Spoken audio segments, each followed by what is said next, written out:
The kicker thing is, so I always think it's hilarious because I have the same viewpoint. It's just unlike any other sport where there's guys that just do something that's totally different than everybody else. Yes. There's no other sport that's like that, where it's like, we're football players, they're not football players, and they aren't football players, they're kickers.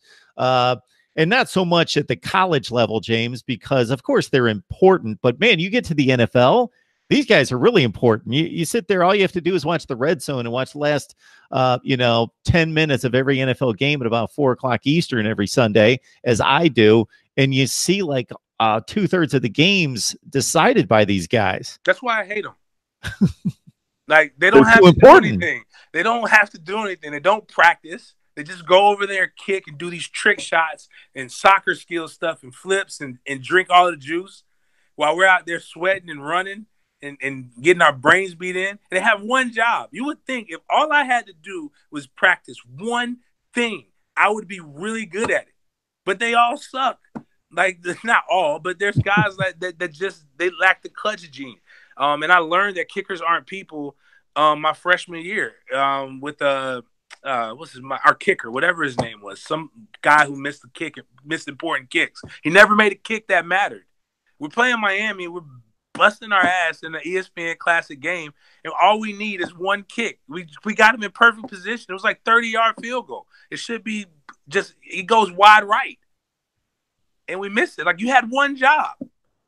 And then he says, then they're so superstitious. And I'm like, he told me, James, I remember the reason why I missed the kick is because I take my 3 steps back and I take my 2 steps to the left. I kiss my rosary bead and I do my cross and I say my 3 Hail Marys. And then I didn't do my cross and say my 3 Hail Marys. And that's why I missed it. And I said, no, you missed it because you fucking suck. That's why you missed it. And we needed you. We needed you at that moment. So my bad. I'm sorry. It's a rant.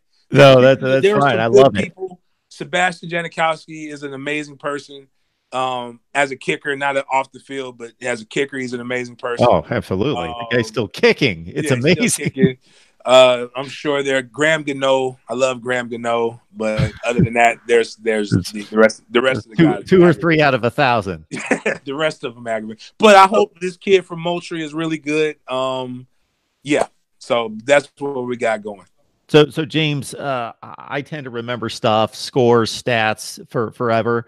So I knew as soon as I went back, I couldn't think of who would be kicking from 02 to 05, but I knew as soon as I saw the name. So I went to 02 and you had Xavier Badia. Yeah, it was X-Man. Like, yeah, he was highly regarded too. He had all them stars and everything, and just never made a kick that mattered. If he makes that kick, he probably better. Like, it's really not that kick isn't the one that really irked me. It's the I think in 03, if he makes, I definitely know in 04, if he makes a field goal against Maryland, we go into Florida with one loss and probably don't care and probably have a little bit more pride, and we're probably playing for a national championship as opposed to me going to the freaking Gator Bowl. Not different, the Gator Bowl. I mean, I live in Jacksonville and I like Jacksonville now. The Gator Bowl was so bad that when I went to it, I said I would never live in this city. I would never move in this city. Now I do radio 5 days a week in this city. So, like, well, if you're Virginia or South Carolina, going to the Gator Bowl is a great thing. If you're Florida State, when you're supposed to be winning national championships and competing at that level, then you don't want to go to the Gator Bowl.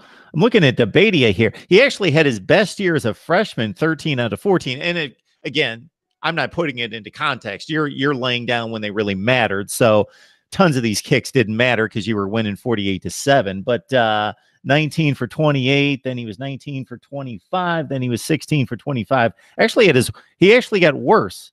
He had his best freshman year was 13 out of 14, and then went down from there where he was down to 64% by his senior season.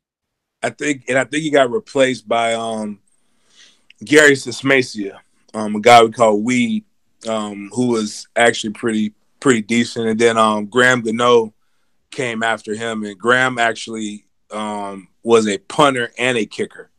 I think he had kicks in the NFL, but I believe he was a Groza Award winner. So he won it for best punter. So it shows how talented he is. But yeah, my life, other fan bases' entertainment came from our sorry ass kickers. that hopefully Tag will fix in recruiting. And it started way before you, about 10 or 12 years before you. If Bobby had a kicker or the playoffs, BCS or playoffs, oh my goodness, have more national championships. Absolutely. When you finish in the top 4 in the nation, 15 years in a row or whatever it was, you're in the playoff every year. That's ridiculous. It's essentially what we're giving Saban praise for has already happened. And a lot of times if FSU could have came in at 4th seed, obviously been technically the underdog, they probably would have won and got to the national championship. But, it's still a feat nonetheless.